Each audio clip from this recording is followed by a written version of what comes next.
My parents mocked me at my brother's engagement. Then I revealed the wine they mocked cost $15 euro 0.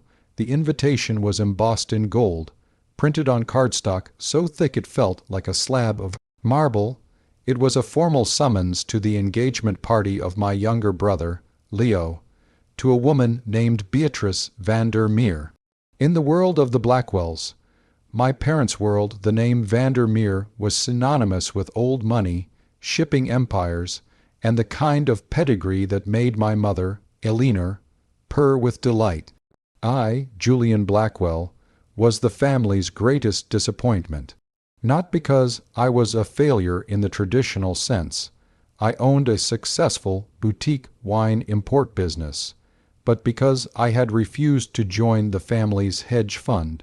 In our household, if you weren't moving millions in invisible capital, you were essentially a gardener. I pulled my modest sedan into the gravel driveway of the Blackwell estate, the tires crunching over the perfectly manicured path.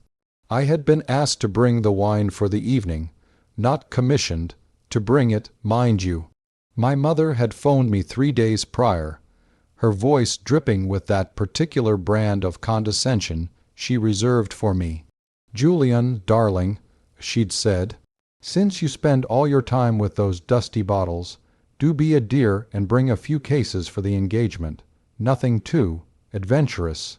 Leo's future in-laws have very refined palates. Try to find something drinkable on your budget. I'd offer to pay, but I know how proud you are of your little hobby shop." I arrived early, carrying 2 wooden crates toward the kitchen. As I entered, I saw my father, Arthur, checking his gold watch, and Leo, looking radiant in a bespoke tuxedo. "Ah, the sommelier has arrived," Leo joked, clapping me on the shoulder.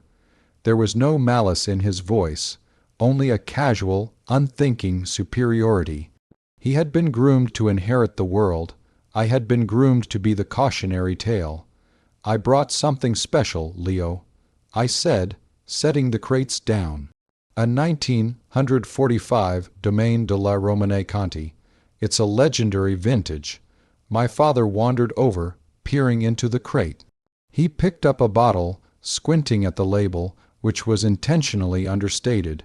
"Weathered by decades in a temperature. Controlled cellar." "Romane Conti," Arthur scoffed. "Never heard of it." "Looks like something you found in a garage sale, Julian. Look at this label. It's peeling, and the bottle is dusty." "It's supposed to look like that, Dad. It's over 70 years old." "Well," Eleanor said, sweeping into the room in a silk gown that cost more than my first car, "it's a bit pathetic, isn't it, bringing old, dirty bottles to a van der Meer event? I've already ordered several cases of the '98 Crystal and some Screaming Eagle for the real drinkers. Put yours in the back, Julian. Maybe the catering staff will want it." I felt the familiar sting, the cold vacuum where a parent's pride should be. I had spent years curating this specific collection, liquid history, that I had intended as a genuine peace offering. But as I looked at their dismissive faces, something in me finally snapped. The sadness didn't vanish. It just solidified into something sharp and cold. "Of course, Mother," I said, my voice smooth. "I'll keep them out of the way." The party was a sea of pearls, silk, and the quiet hum of extreme wealth. I stood in the corner of the grand ballroom, a glass of my mother's safe, champagne in hand, a Maspre, deuced vintage that tasted like sugar and ambition. I watched as my parents fawned over the van der Meers.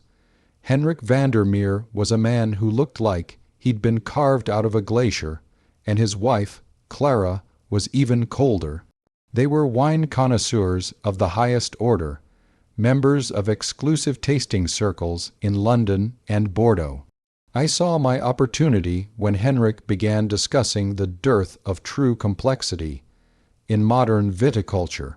"It's all technology now," Henrik lamented to my father.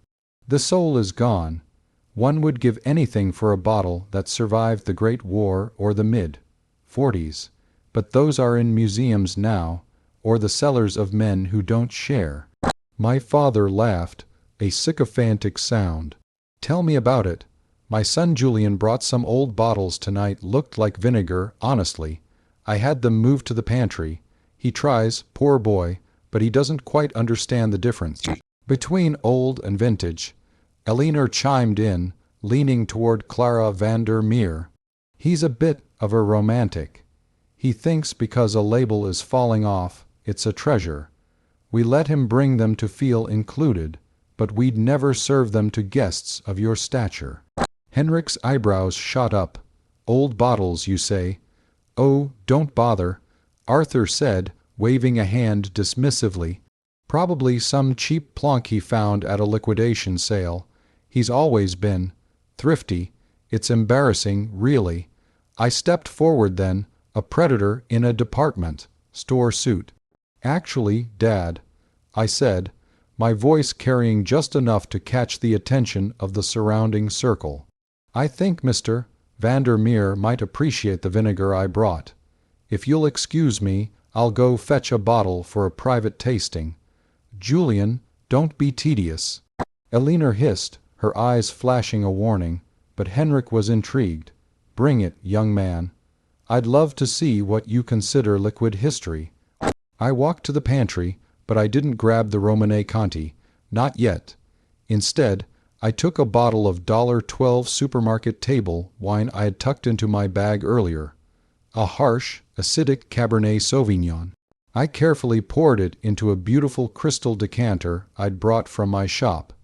Then, I took one of the empty, prestigious Romanée Conti bottles I had prepared earlier and placed it on a silver tray alongside the decanter. I returned to the circle. The room went quiet as I set the tray down on a mahogany side table. This, I said, pointing to the empty, dusty bottle with the peeling label, is the 1945 Domaine de la Romanée Conti. And this, I gestured to the decanter filled with the $1.12 swill, is the wine. My father let out a short, sharp bark of a laugh. Look at that bottle. It looks like it was pulled from a shipwreck. Julian, you're making a fool of yourself. Arthur, really. Elinor sighed. Clara, Henrik, I am so sorry. He's always had this need for attention. Julian, take that swill back to the kitchen before you ruin the carpet. Henrik, however, was staring at the empty bottle with the intensity of a diamond merchant. He picked it up, his fingers trembling slightly as he traced the glass. The 45, if this is authentic, it's the Victory vintage, the rarest wine in existence. It's a fake, Henrik, Arthur insisted, red, faced with embarrassment. My son is a small-time merchant. He couldn't afford the cork on a bottle like that. He's just trying to look important in front of you. I smiled. Why don't we let the wine speak for itself? Henrik, would you do the honors? Henrik poured a small amount into a glass. He swirled it, he sniffed. His expression shifted from curiosity to confusion, and then to a masked politeness. He tasted it, he winced, just for a second. Well, Elinor asked, her voice high and tight, is it as dreadful as it looks? Henrik was a gentleman, but he was also a snob. He looked at my parents, then at the bottle, then at me. He assumed, based on my parents' mockery, that I was a fraud who had been caught. He decided to join in on the sport. It is exactly what your father described, Henrik said, his voice dripping with faux sympathy. It is oxidized, thin, and remarkably cheap. It tastes like copper and regret. The circle erupted in laughter. My father slapped his knee. I told you, vinegar, Julian, you've outdone yourself. You brought a bottle of trash to the engagement of the century. It's worse than trash. Clara van der Meer added, enjoying the social blood in the water. It's a pretension. To claim this is a Romanée Conti is an insult to the palate. It's barely fit for a salad dressing. My mother leaned in. her voice a stage whisper. "You see, Julian, this is why we don't involve you in the family business. You have no taste, no discernment. You've embarrassed us in front of our new family." I stood there, letting the laughter wash over me. I waited until the noise died down, until every eye was on the failure of the Blackwell family. "I'm confused," I said softly. "Oh, he's confused now," Leo joked, holding his fiancée's hand. "The expert is lost." "No," I said, looking directly at Henrik. "I'm confused because I haven't poured the 1945 Romanée Conti yet." I reached into the wooden crate I had brought back from the pantry, the one I had kept hidden behind the bar. I pulled out a fresh, unopened bottle. It was identical to the one on the tray, but the wax seal was intact. "The bottle on the tray," I said, pointing to the empty one. "That was an empty I used for a display piece in my shop. And the wine in the decanter, that was a $1.12 bottle of Mountain Red I bought at the gas station on the way here." The laughter stopped. The silence that followed was heavy, suffocating. I wanted to see. I continued, my voice steady and cold. If my own parents could tell the difference between a gift of unparalleled value and a prank. And I wanted to see if the great Henrik van der Meer was taster or just a follower. I turned to Henrik. "You called it trash because my father told you it was trash. You didn't trust your palate. You trusted the social cues of a man who thinks expensive is a synonym for good." I then looked at my father, whose face was turning a dangerous shade of purple.